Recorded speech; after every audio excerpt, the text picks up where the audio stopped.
চাকরি করি, কিন্তু বাংলাদেশ পোস্ট অফিস যে নগণ্য বেতন ভাতা দেয় তাতে আসলে পেট ভাতা হয় না কেউ। তো আবার ফেসবুকে ভিডিও বানাই, ফেসবুকে মনিটাইজেশন দেয় না। তো কি করব ভাই, শেষমেশ এই মাঠের মধ্যে আইছি, মাঠের কাজ করতেছি, মাঠের কাজ করতে আইছি। ফেসবুকও মনিটাইজেশন দেয় না, আবার ডাক বিভাগও বেতন বাড়ায় না।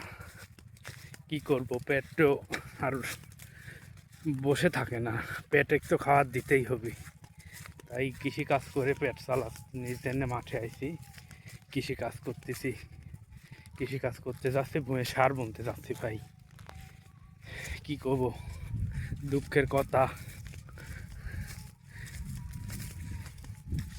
তো আমার জন্যে দোয়া করবেন। সব কিছুর ঊর্ধ্বে মন আল্লাহ তাআলা যেন শরীর সুস্থ রাখে। আল্লাহ শরীর সুস্থ রাখলে যে কোনো একটা কর্ম করে খাওয়া যাবে।